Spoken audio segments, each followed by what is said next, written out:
हमारे साथ बात करने के लिए मनोज तिवारी जी हैं। मनोज जी, सबसे hot seat north east Delhi की, सबकी नजर दिल्ली के उस सीट पे थी जहां से कन्हैया कुमार और आप उठे हुए थे, लेकिन कन्हैया कुमार को अब लंबे गैप के साथ पीछे छोड़ दिया, क्या कहेंगे आप?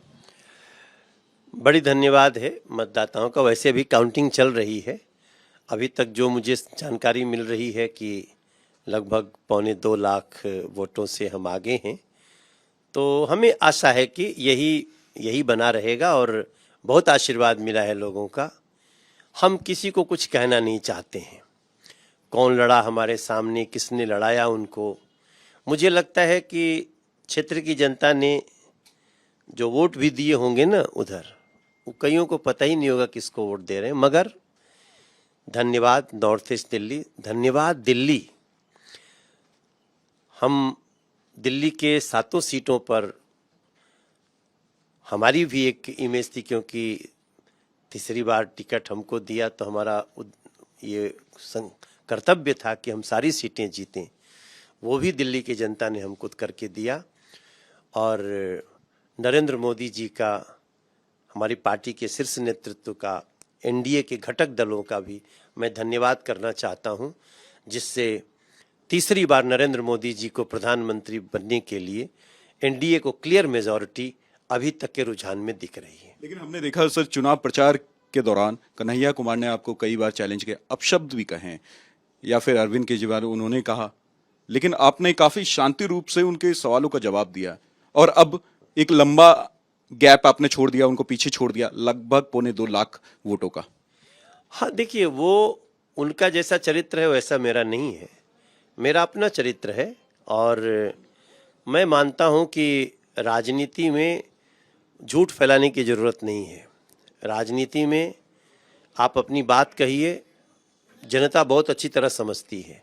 उन लोगों ने मुझे बहुत अपशब्द कहे, गालियां दी, साजिश रचे, फेक न्यूज़ चलाए, इंटरव्यू को काट काट के बहुत किया, लेकिन क्या हुआ? लोग मनोज पे विश्वास करते हैं और मोदी का मनोज जिस सेवा में था उस विकास यात्रा को आगे बढ़ाएगा। 400 पार का आपने नारा दिया था, लेकिन 400 पार से गाड़ी थोड़ी पीछे रह गई है और इंडिया अलायंस को काफी फायदा होते हुए दिख रहा है।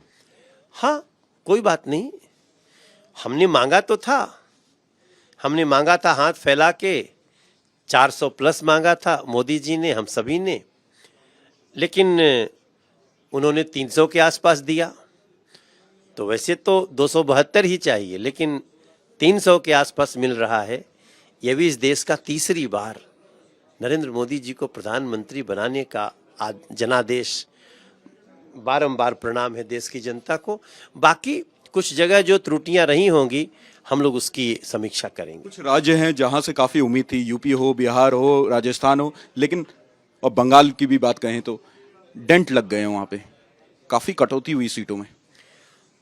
जी हाँ, ऐसा हुआ है, लेकिन अभी तो काउंटिंग चल रही है। अभी फाइनल वर्जन हम करेंगे 5 बजे के बाद।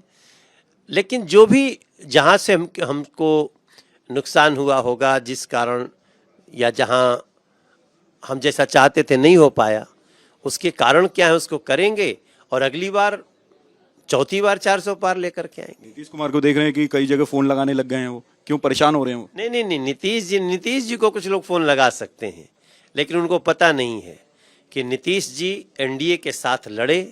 देश ने कहा कि नीतीश जी और मोदी जी का साथ हमें प्यारा है।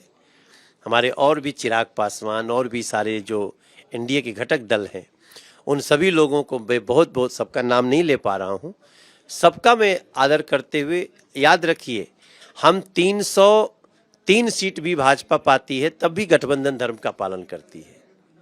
इसलिए हमारे लिए एनडीए का क्लियर मेजॉरिटी में आना देश की जनता का आशीर्वाद है। 400 पार नहीं हुआ तो क्या हुआ, आगे करेगी जनता। हम 5 साल बाद फिर वैसे करने के लिए लोगों को प्रेरित करेंगे। क्या रिजल्ट की क्या उम्मीद है, क्योंकि मेजोरिटी में तो हैं आप, लेकिन जो रिजल्ट आने वाला है वो अब से कुछ ही देर के बाद आएगा, क्या उम्मीद है आपको? नहीं, मुझे लगता है कि हमारी जीत का जो अंतर है वो 2 लाख से प्लस का होगा और हमारे देश में भी एनडीए को 300 प्लस सीटें हो जाएंगी, ऐसा मैं मानता हूँ। बिल्कुल, आप मनोज जी को सुन रहे थे, इन्होंने कहा कि पूरे देश में जो एनडीए को सीट आएगी वो 300 प्लस आएगी, और साथ ही उन्होंने अपने क्षेत्र की भी बात की, 2 लाख प्लस की इन्होंने बात कही। रिपब्लिक भारत के लिए लोमस झा।